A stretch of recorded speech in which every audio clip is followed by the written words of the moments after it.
Good to see you all. We're enjoying this last bit of warm weather before the cold front hits again. Tomorrow is supposed to be kind of chilly, I think. Well, thank you for being here. My name is Jason. I'm the Executive Director of the Historical Society of Carroll County. And we have a treat for you today with today's BLT. And today's talk is sponsored by Axe Fairhaven. So can we have a round of applause for our sponsor for today's talk? Please, by show of hands, who is planning to attend our Afternoon with Mary Shellman event at the Arts Center? Wonderful. Please take one of these, take 2 of them, take 5 of them, a handful, and spread the word. It's going to be a wonderful event. We have an actor from Colonial Williamsburg, Darcy Tucker, is going to be portraying Mary Boswick Shellman. You will be able to hear Shellman's original music, and it's just going to be an overall great event. It's a free event. Spread the word. And of course, the Historical Society tied to this is opening Mary Shellman Civil War to Suffrage at the Historical Society in the Sherman Fisher Shellman House. And the official public opening of that exhibit is May 26th. It's an open house from 11:30 to 1:30. Please keep that in mind. So it's exciting times. Today, I was just on the phone with the web developer. We have launched the digital exhibit for the Mary Shellman exhibit. It's live there. You can't get to it yet. You all can't get to it yet, but you will tomorrow. So really neat stuff happening at the Historical Society. Can we have a round of applause for everyone that has brought goodies for the BLT, and Laura and Sherry and Doris and Steve and Wendy, everybody who helps pull it all together. So it's my privilege to introduce Dr. Melanie Nilsson. Melanie is Associate Professor of Chemistry at McDaniel College. She's a researcher, educator, activist committed to social responsibility, inclusivity, and interdisciplinary collaboration in science and technology. She's conducted research into the causes and treatments of diabetes for over 20 years. And through this work, is exposed to the inequities both within the scientific community and beyond. Her current work is focused on improving diversity, equity, inclusion, particularly within the STEM fields. And I've asked Melanie to also give us a quick overview of how she's gotten into all things history locally. And so can we have a round of applause for Dr. Nilsson? Thank you.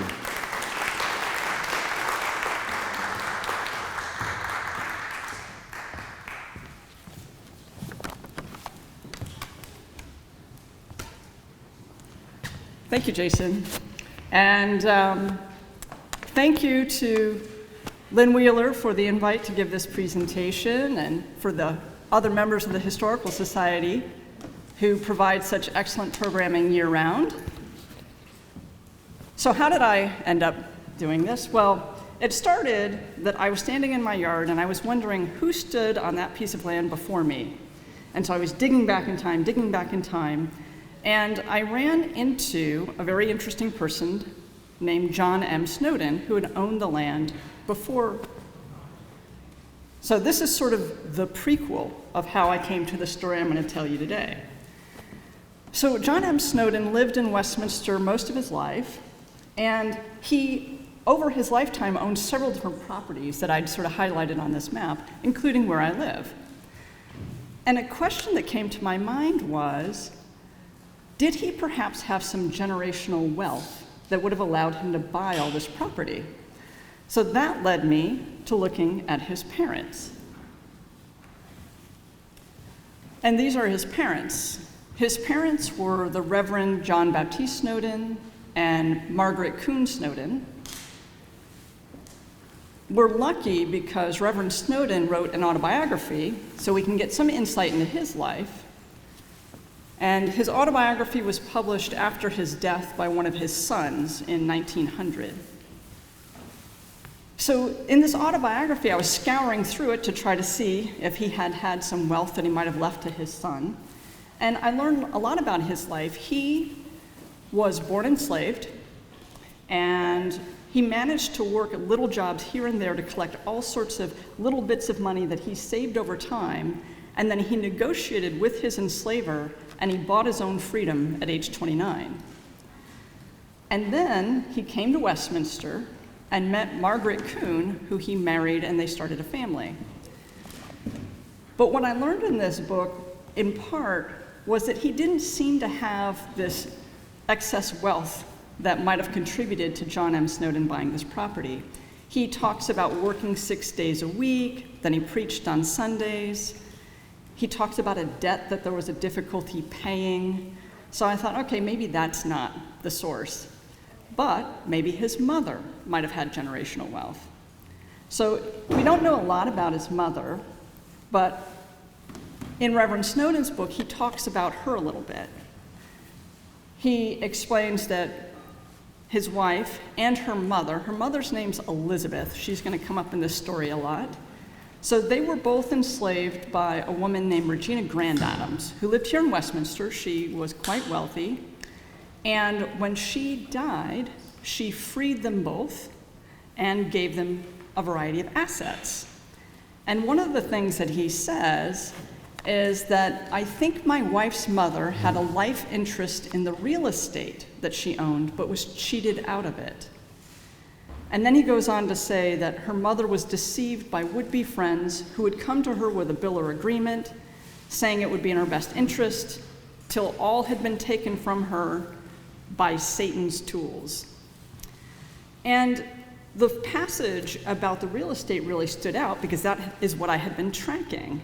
And I thought, well, either this story is completely correct, and this is a story I want to know more about, or maybe there's some thread of this story that would contribute to the other story I was working on.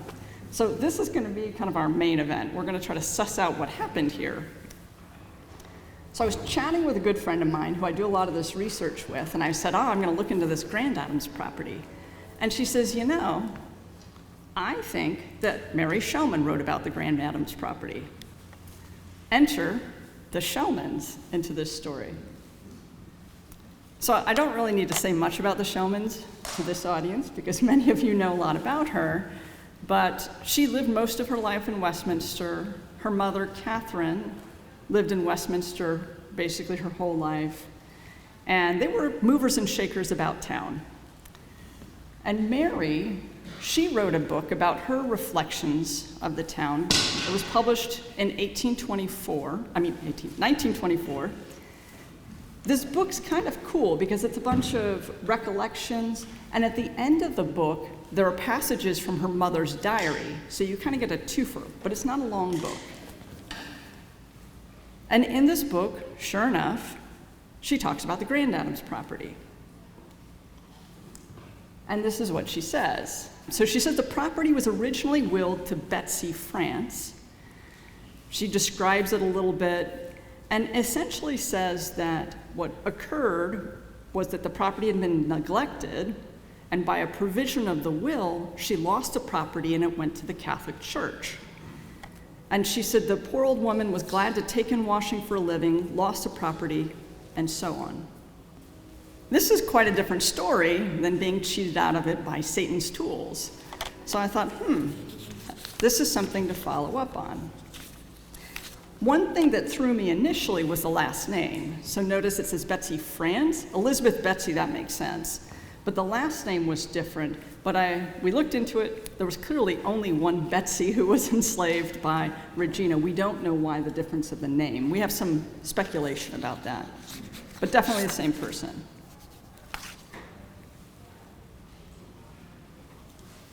So I'm going to be talking about some different stories, and I wanted to put them in historic context. So what you see up here is a diagram that puts people in generational reference to one another. So you had Elizabeth Kuhn and her daughter Margaret. They were both enslaved by Regina Grand Adams. Margaret was married to John Snowden, who we have the autobiography from. Reverend Snowden and his wife were contemporaries of Mary Shellman's parents.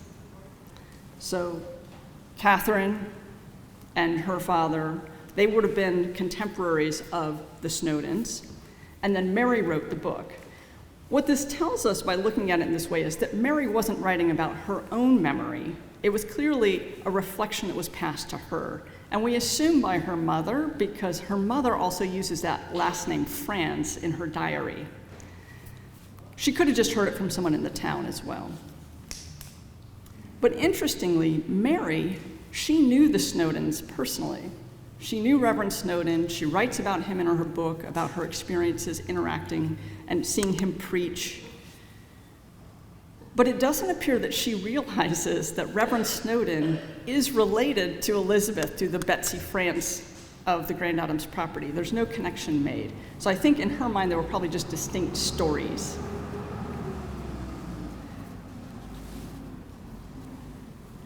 So then I thought, well, what does the church say about all this? Surely they have records. And so I went to the Historical Society and found a book about their history. And the book's really interesting. So let me give you a little backstory on the church. The church began as a mission church that was served by priests out of Pennsylvania, then later Taneytown. It was a little frame structure initially on Main Street where the public library is today. That church then became a nicer church. It became a small brick church, and then a beautiful large church, which is what's shown in the picture up there.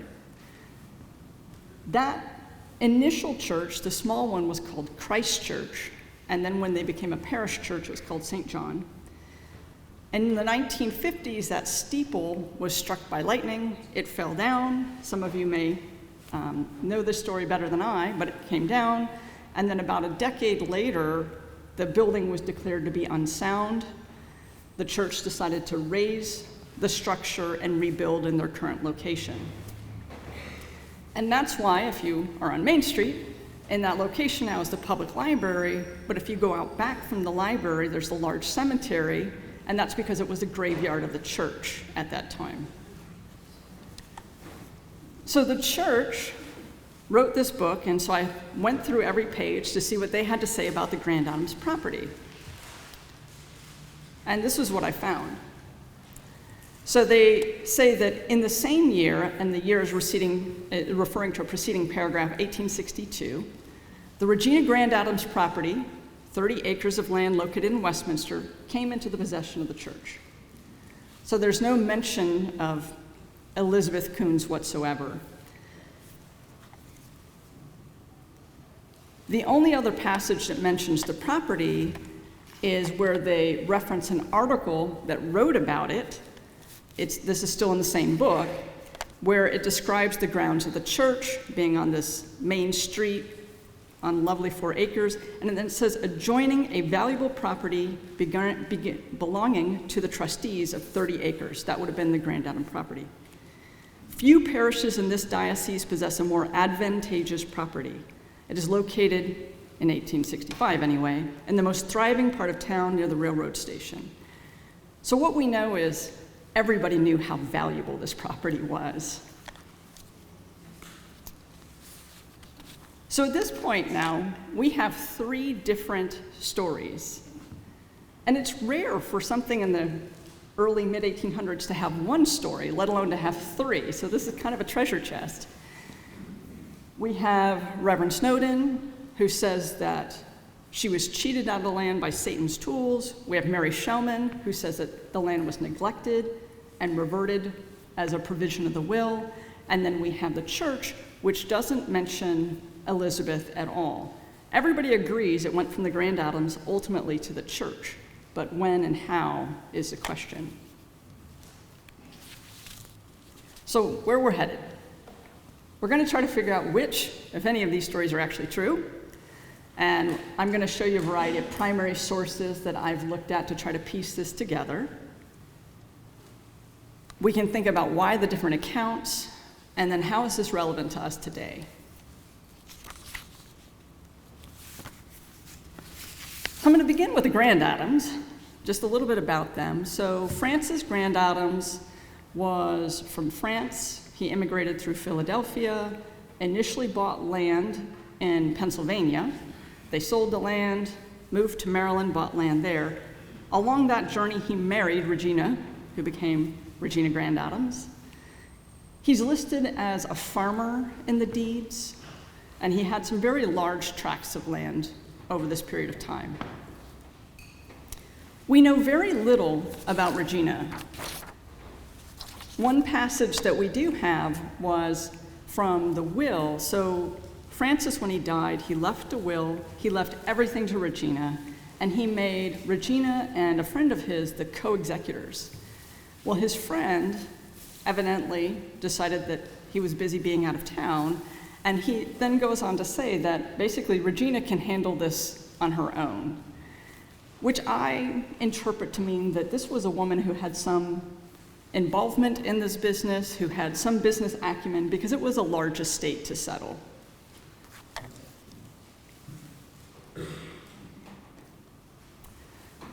So now the properties that were left. So at the time that Francis Grand Adams died and left the property to Regina, he owned two properties. One was the 30 acres everybody's talking about, and that's shown in the upper part of the slide. And then there was another 10-acre tract. We're not exactly certain where it was. It was definitely in Carroll County, so there's sort of the amorphous purple dot that it was somewhere around there. But when you look at this map, you can get some idea of why the property was so valuable. So I've put on there, first you can see Main Street going down the center. I've drawn in the original plat that was set out by William Winchester. So that was the original town. And then the town started to grow, and the yellow smear is kind of reflecting the growth. The most recent addition before Regina died was by Winters in 1815, and it's shown up there. And then you have this large piece of property right at that sort of top part of the screen in purple. That was the big Grand Adams farm. This piece of property would have created the boundary of the town and prevented any more residential growth, and once the railroad came in, would have prevented any commercial growth. So that's why it would have been so valuable. Now we're going to zoom in a little bit on that top property so you can get a sense of where it actually was. It was bounded by Carroll Street.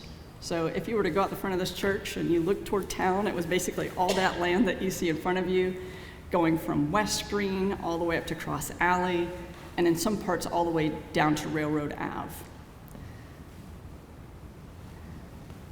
Mary Shellman, in her book, she talks about the house, that there was a red frame house just beyond the railroad. I put a cartoon house up there.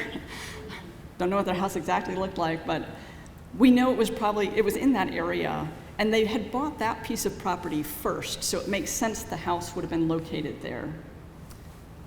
She describes that there was a barn on the other side and an orchard. She doesn't mention what type of orchard, but when you look at the inventory of Regina Grand Adams' will, she had tons of vinegar and tons of cider, so I'm guessing it was an apple orchard. And then the will also tells us that there were growing fields of rye and oats, so that's what it would have been in that piece of property.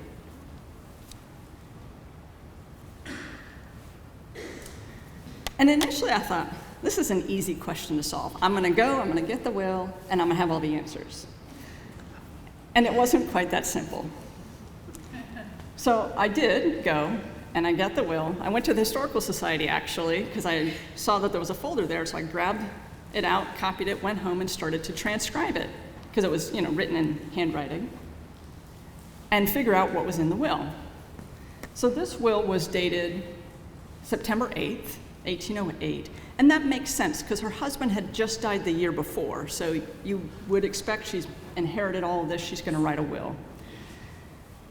She left some money to a man named Lewis Barth. He was a priest up in Pennsylvania. Then there was money, small amounts, left to Nancy and Mary McHugh, who was a woman and her daughter that were living with Regina. We don't know the relationship. And then to Betsy, she leaves very specific instructions that she should have a half acre of land. She specifies where it should be, that a house and a stable be built for her, and that she be given a cow, and that hay be brought to her, and that the cow be able to graze on Regina's former property. And she is so specific about this because she puts a lien on all of her real property to make sure that the hay is delivered and that an annual stipend is paid. And then everything else is left to the Matthias family, Catherine Matthias, and then her children. The executors of this will are John and Jacob Matthias, and then there's several witnesses to this will. A name up there many of you will recognize, David Shriver Jr., yes, of Union Mills, but at the time of this will, he lived in Westminster, interestingly, in the house that Mary Shellman would ultimately occupy. So David Shriver was one of the witnesses to the will. What was odd about this will was that this didn't coincide with any of the stories I had thus far, and on the outside jacket of the will, it said, received in April 28th, 1818. And that was odd because she died in 1817, so you're thinking, received by whom? So I was a little confused until I realized this was not the only will. There was a second will. The plot thickens. So the second will was written in 1812. And so I'm going to lay out to you the differences between the two wills. So they start out kind of the same. She leaves some money to the priest in Pennsylvania and the McHughes, and some money for the Roman Catholic chapel to be finished, because that was important to her. She leaves small amounts to a variety of other people, but these would equate to less than $10 a person, so it wasn't large sums even in that day. The big difference is in what she left Elizabeth. So now, at this point, Elizabeth has a child, so the child's included in the will. And she puts in the will both of them to have their freedom. She sets up a stipend for them, basically interest on a certain sum of money that would be paid to Elizabeth through her lifetime. When she dies, that payment goes to her daughter. When she dies, that money goes to the church. And then she does say she leaves a life interest in all of the real estate to Elizabeth. So all the real estate is left to Elizabeth for her lifetime. And she leaves to Elizabeth all of her personal possessions, her choice of whatever she wants, and everything else should be sold and the money given to the poor. Interestingly, there is absolutely no provision in either will that the land be maintained to a certain standard. So the statement by Mary Shellman that there was a provision in the will, which is what led her to lose the property, that is just not true. It's not backed up by the will. Some other differences, so now if Elizabeth is the main person who acquires the majority of the estate, the Matthiases now are left with much less. So the Matthiases are left with 1,000 pounds to basically share amongst them. And then she goes on to say, after all these payouts happen, if there's any money left, and it turns out there was a lot of money left, this is a big estate, there was money to go to various Catholic priests, because she was very involved with the Catholic Church, it appears, had been a member there.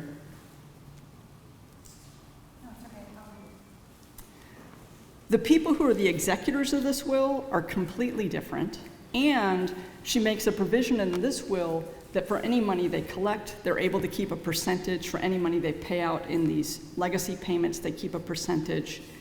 She specifies that the executor should be a man named James McAfee. He was a local lawyer. And then if he dies, she wanted it to be Thomas Hillen. And then if he dies, she wanted it to be co-executed by Jacob Matthias and John Fisher. So they're completely different, and all the witnesses are different. This will kind of come back later. So what actually happens? Well, Regina Grand Adams dies in 1817, and the will is being executed by James McAfee, but then he dies.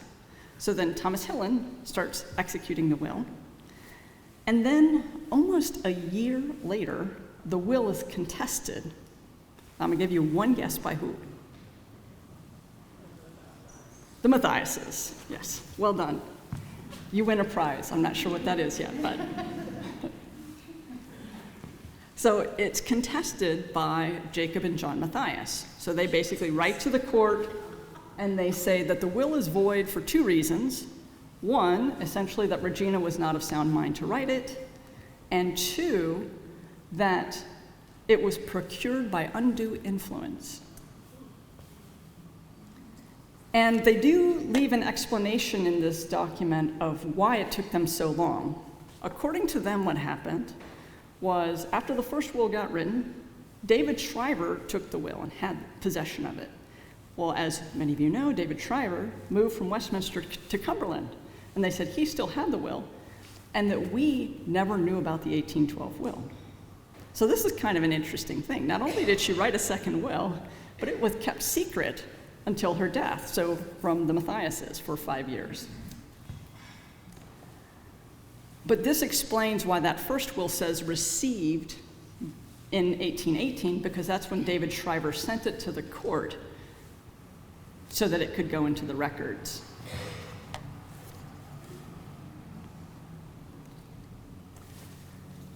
Now, this is a big accusation, because if you're saying she wasn't of sound mind, you're saying that all those people who were witnesses were not telling the truth. These people were all heavy hitters of the town at the time, like the head of the bank and so on. I mean, these were names about town. So that would have been a pretty big accusation. And then, too, I'm kind of curious as to who would have been executing the undue influence. If you look at the will and who benefited between the two, you have Elizabeth. She definitely made out better in the second will. So did the Catholic Church. There were small amounts left to these other families. And the executors. So who is being called out by the Mathiases as unduly influencing? I don't know. So what happens? Well, they send this petition into the court. Thomas Hillen writes a rather curt letter saying, no, that's not true. I'm paraphrasing. And then, after that, the court assigns William Durbin Jr. to be the commissioner, basically the person to go and collect information. And then shortly after that, the commission gets withdrawn. So I don't know if the Mathiases decided it wasn't worth their time, or if William Durbin, who knew the Mathiases, went to them and said, is this what you really want to do? But nevertheless, the commission was dropped quickly. And then you see in April, the Mathiases accept their payments according to the 1812 will. But the story does not end there. So we need to now follow what happens to Elizabeth. So now the will's all done and dusted. It's been contested. That's stopped. The 1812 will is going forward. And what we see with Elizabeth is in 1820, she is listed on the census as a head of household, and based on the near neighbors, it is in that house that had been owned by Regina Grandadam. So she's living there, presumably doing well. Then we know from Catherine Shellman's diary, which is, she says was written around 1830, she's still in that house. So all is going well. Then in 1840, we don't see her. We see a woman of her age listed in the house of her daughter and son-in-law, Reverend Snowden and Margaret Snowden. And in the 1850 census, we see her there by name. So somewhere between 1830 and 1840, she left that property, left that house.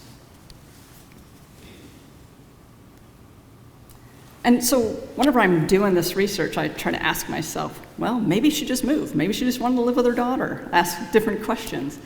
But it doesn't seem to be the case, because Reverend Snowden says that she was cheated out of the land, and that would have been a story told to him by his wife, who would have lived that during that period of time. Mary Shellman says the land was taken from her, again suggesting that this was a forcible movement. And then it also wouldn't have made sense for her, if she just wanted to live with her daughter and son-in-law, to go and live with them because they were living on somebody else's property on a farm. It would have made much more sense for them to come and live with her in a house she owned on property she owned that he could have farmed. So all evidence points to that the land was taken. So how could this have happened? Well, the next clues we get are, interestingly, from the Maryland General Assembly session documents. So in 1929, what happens is we see a petition by the members of Christ Church, that early mission church. They petitioned the General Assembly for a few things. 1, to incorporate. 2, to appoint trustees. And 3, to get vested standing in Regina Grand Adams property. I highlighted one of the names up here. So one of the names of the first trustees was Jacob Matthias. He appears again. So what does the General Assembly say? They basically say that you can have vested standing in the property provided that no person or party is diminished as a result. Now, this could be subject to interpretation of whether or not Elizabeth Kuhn, as a free black woman, would have been considered a person or party in this regard, in this period of time especially. So we don't have any other documents from the 1830s. We know in the 40s, the longstanding minister of the priest of the church, Father Zoki, dies. Then Thomas Hillen dies. And we get some interesting clues from Thomas Hillen's will of other things. So one of the things in his will, he's very clear about making sure that these payments keep going to Elizabeth and her daughter. He is so sort of set on this, he puts it in his will that his son needs to continue to maintain this provision. We also see in his will, he talks about a contract from a man named Basil Hayden that wasn't upheld. Now that stood out to me when I read the will because Basil Hayden was also one of the first trustees. So maybe suggesting perhaps there was more than one person in that early group that wasn't functioning with the 100% integrity. And then in 1849, the property is sold. Elizabeth is still alive, right? So she was supposed to have a life interest, but in 1849, the property is sold. And it's sold to the Redemptorists. The Redemptorists were a group of priests, and they had recently formed a group in Baltimore. They were in other countries before. And they did all sorts of good works and things like that. They were often involved in these mission churches. And the deed is interesting that transfers the property from Christ Church to the Redemptorists. It's interesting in that the attorney was a William A. Matthias, Jacob's son. And the signatory, the person who signs the deed, is a man named Reverend Francis Crudel. And he says he is the pastor of the Westminster Church. And this was odd to me as soon as I saw it, because when I read the little history book from St. John's, there was no Francis Crudel mentioned. So I thought, okay, who is this person?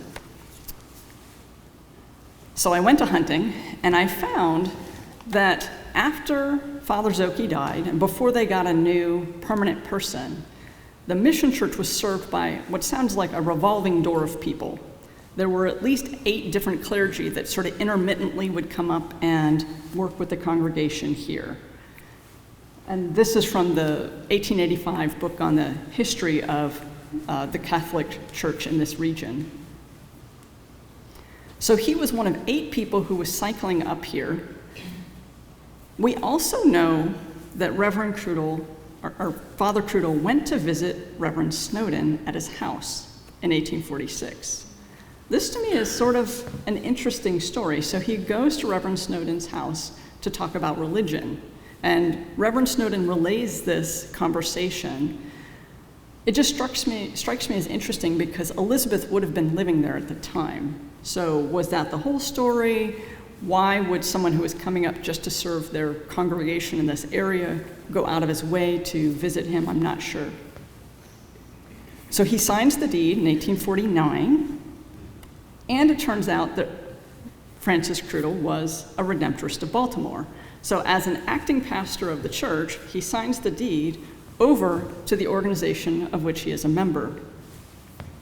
Now, it's very likely that the other trustees were involved in this, or even gave him counsel to do this. We don't know if he was just doing it. That's unlikely. It's more likely that he got information from the trustees and then made this move. So was this legitimate? This is a good question, and I tried to figure this out by tracking the property to see what happened to it. So the Redemptorists took the land, this big tract of land, and they broke it up into little lots. And if you've ever been on Locust Lane, and you've seen the big mural there, you'll see there's one section that says the Catholic Addition. Those were some of the lots. Also that large piece, the J.J. Bumgardner's lot, all of that was part of it, and then some of the surrounding areas as well. So they broke it up into these individual lots, and then they leased them out. And these were on 99-year leases, and people had to make payments like every year or so, but the lease amount wasn't a ton, even in that time period. And then they transferred the property to the Archdiocese of Baltimore in 1878. And then the next piece of evidence that's interesting is in 1910, we see the Archdiocese of Baltimore petitioned the General Assembly of Maryland to basically sanction the land transfers. And so the session laws for the General Assembly say we sanction the transfer of land from Christ Church to the Redemptorists, from the Redemptorists to the Archdiocese. I'm wondering if that was needed because maybe it was not a legitimate series of transfers that happened and then retroactively they had to go, I don't know. So here we are. We have these three different stories. As best I can tell, the story by Reverend Snowden is the one that is supported by the evidence. I've looked at the other details of his story and could not find any other contradictions. Mary Shellman's story probably has correct pieces in terms of where things were located and that Betsy France did inherit it, but this story about it being taken from her by a provision of the will is just not correct. It's interesting, though, to think about the fact that this is probably what the average townsperson thought. So this is a huge bit of land, and this woman's getting somehow removed. Either people filled in the blanks themselves, or a story was started that was then passed around to explain this event. And it does not appear that the Catholic Church has any record of what happened. So I have been in contact with St. John, with the Archdiocese, with the Redemptorists. They've all been wonderful, and everybody has searched their records, and thus far, no one can find any records of this land transfer. So either it wasn't recorded, it was recorded and not kept, or it was kept and we're just not searching for it the right way yet. So I want to sort of wind this down by telling you another passage from Mary Shellman's book. So there's a passage in her book, it says, "The old tan walk, where we loved to trundle our hoops during the day, but hasten by with many a backward look over the shoulder when nearing the dusk of evening, because a tumble-down house on one side of the street and the lone barn on the other were said to be haunted." Well, a tan walk, for those of you who, I had to look this up, it was a walk, like a side path, that was made from the spent bark of the tanning process. So it would have been laid down. And I did some research and I found out where it was. It would have been right adjacent to Main Street.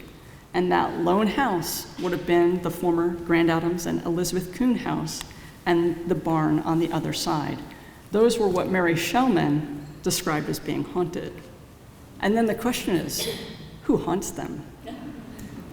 Right? Is it Regina Grand Adams, who was very clear that the one thing most important to her was that Elizabeth Kuhn be cared for the rest of her life, and that her assets be used to do that, and then was generous and left many other assets to the church and other people, isn't haunted by her because the very church that she supported appears to have created the situation where Elizabeth Kuhn ended up taking in washing for a living and having to move in with her daughter and son-in-law.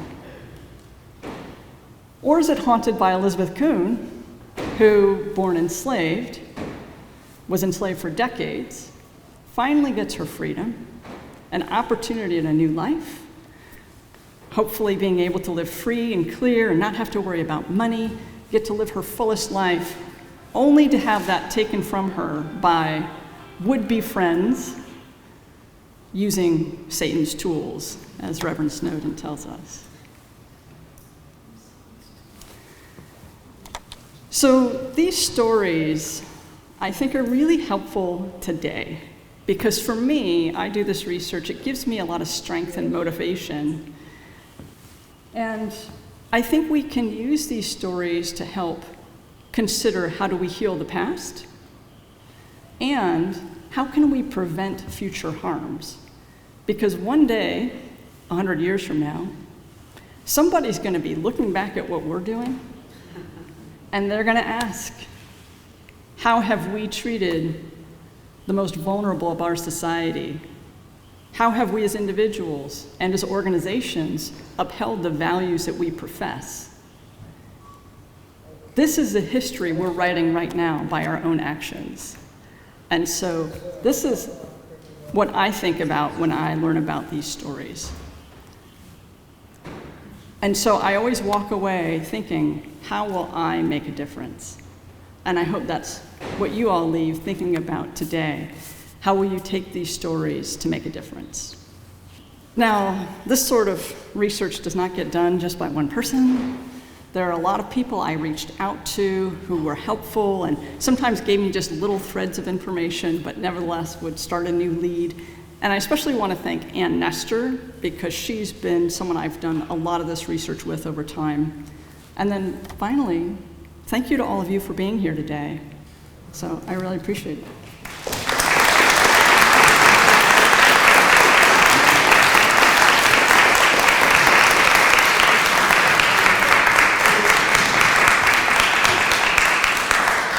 Now we have a few minutes for some Q&A, and Steve has a mic also.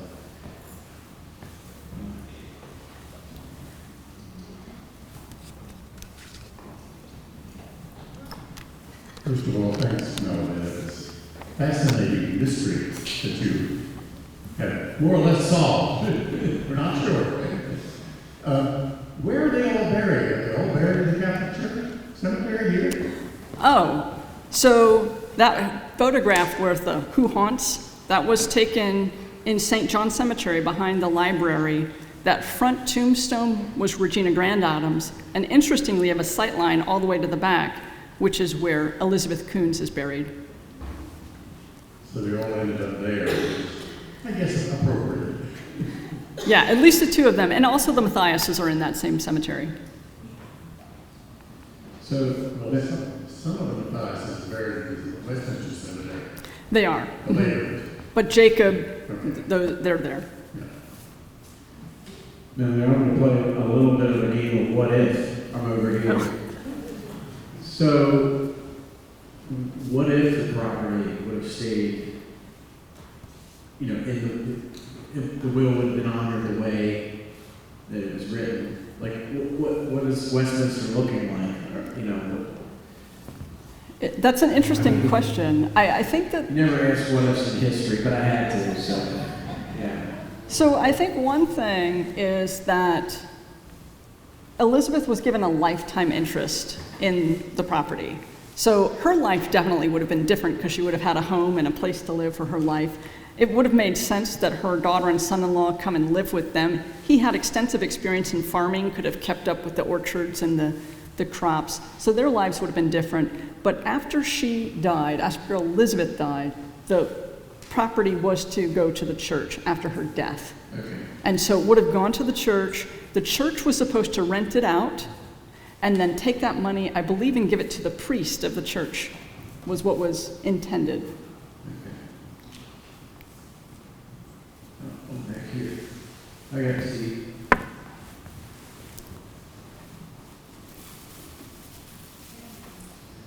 Thank you for that phenomenal presentation. I learned so much, and I just appreciate all the work that you put into it.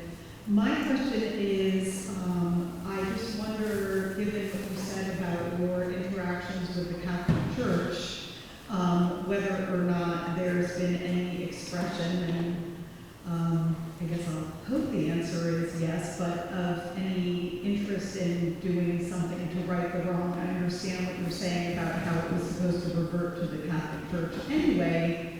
Having said that, there's a clear wrong here, and I just wondered if there was anything expressed by the Catholic Church to even acknowledge what happened. Thank you.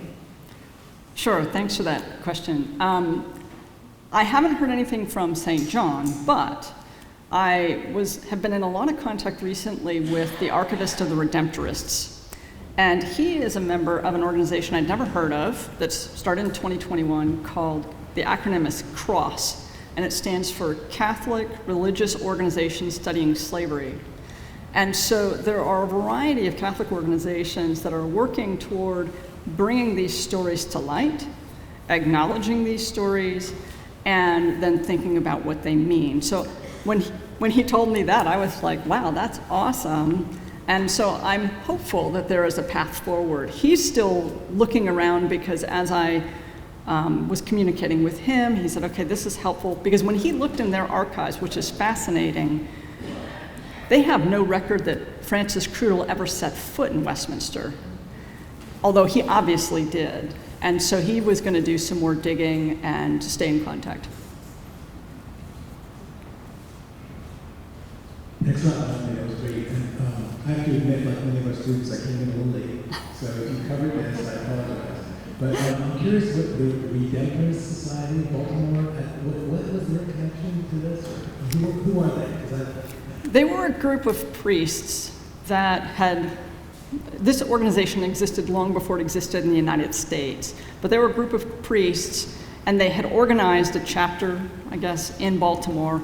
They were the ones who ultimately ended up with the property at some point. So it passed through their hands.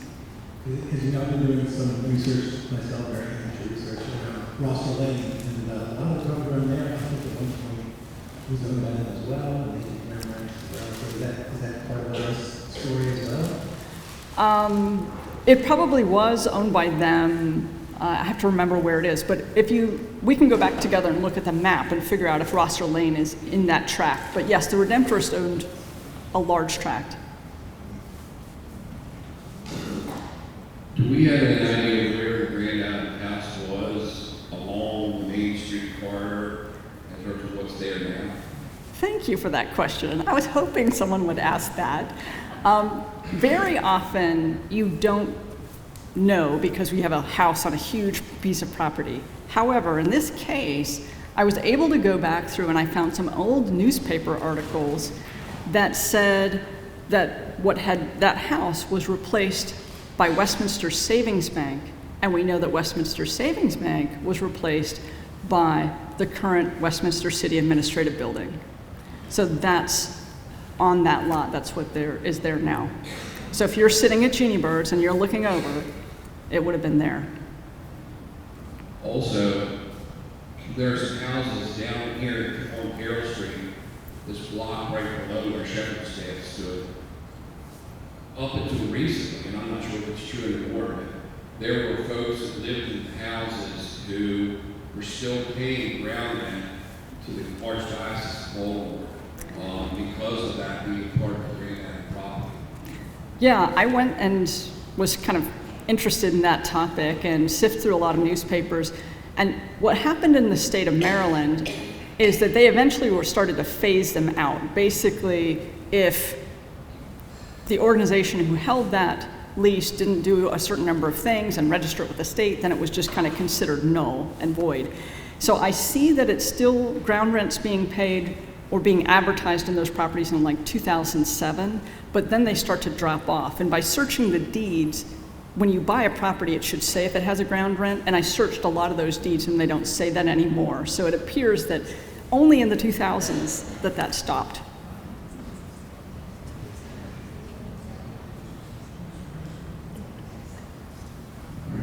Thank you very much.